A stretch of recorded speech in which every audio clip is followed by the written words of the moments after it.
ચાલો એક એવા તહેવારની વાત કરીએ જે આપણને સીધા સૂર્ય સાથે જોડે છે। એક એવો તહેવાર જ્યાં આખું આકાશ રંગોથી છલકાઈ જાય છે અને ધરતી પર ચારે બાજુ બસ આનંદ જ આનંદ હોય છે। આ કહાણી છે ઉત્તરાયણની, એક આકાશી પર્વની। તો આ બધી ઉજવણી પાછળનું કારણ શું છે? વેલ, એનો પાયો 14 જાન્યુઆરીએ બનતી એક ખાસ ખગોળીય ઘટનામાં છે। આ દિવસે સૂર્યદેવ મકર રાશિમાં પ્રવેશ કરે છે અને આ કંઈ ખાલી રાશિ બદલાવાની વાત નથી, પણ આખા ભારતમાં ખુશીની લહેર ફેલાવનારી એક બહુ જ મહત્વની ક્ષણ છે। તો સંક્રાંતિ એટલે કે સૂર્યનો પ્રવાસ।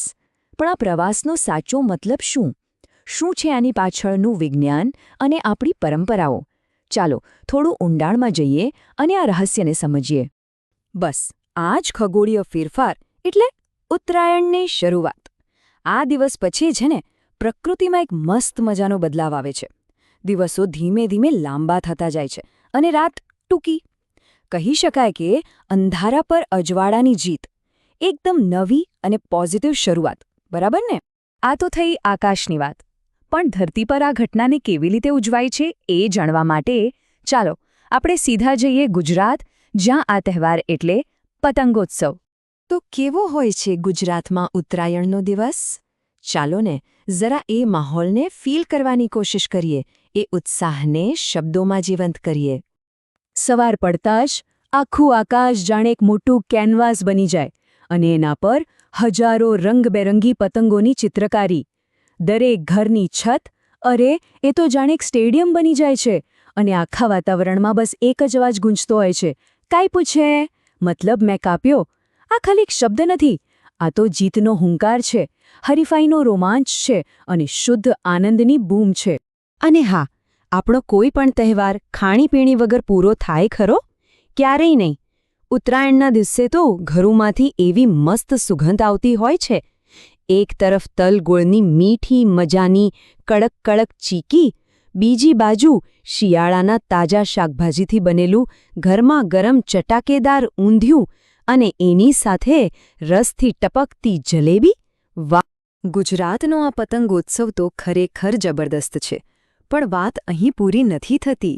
આ એક જ ઘટના, સૂર્યનો આ જ પ્રવાસ, આખા ભારતમાં અલગ અલગ રીતે અલગ અલગ નામોથી ઉજવાય છે।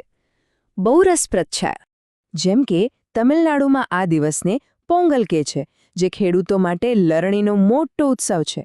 પંજાબમાં જાઓ તો લોકો આગની આસપાસ ભેગા થઈને લોહડી મનાવે છે। આંધ્રપ્રદેશ અને કર્ણાટકમાં એ ભોગી કે સંક્રાંતિ છે અને આસામમાં એને માઘ બિહુ કહેવાય છે। જુઓ, નામ ભલે ગમે તેટલા હોય, રિવાજો ભલે અલગ હોય, પણ બધાની પાછળનો ભાવ તો એક જ છે, પ્રકૃતિનો આભાર માનવો અને એક નવી શરૂઆતને આવકારવી। તો આ પતંગો, આ ખાણીપીણી, આ બધી અલગ અલગ પરંપરાઓ, આ બધાની પાછળ એક બહુ ઊંડો અને સુંદર મેસેજ છુપાયેલો છે, એ છે આનંદ અને નવી શરૂઆતનો। એટલે સમજો, આ તહેવાર ખાલી પતંગ ચગાવવાનો કે મીઠાઈઓ ખાવાનો નથી। આ તો એકતાનો તહેવાર છે, જે આખા પરિવારને, બધા મિત્રોને ભેગા કરે છે। આ આપણી સુંદર સંસ્કૃતિનું સેલિબ્રેશન છે અને સૌથી મોટી વાત, એ આપણને શીખવે છે કે જૂનું ભૂલીને એક નવી તાજગી, એક નવી ઊર્જા સાથે જીવનમાં આગળ વધો।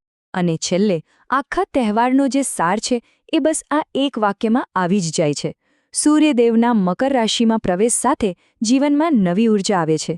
જેમ સૂર્ય પોતાની નવી યાત્રા શરૂ કરે છે ને, બસ એ જ રીતે આ તહેવાર આપણને પણ એક નવી આશા અને પોઝિટિવિટી સાથે આગળ વધવાની હિંમત આપે છે।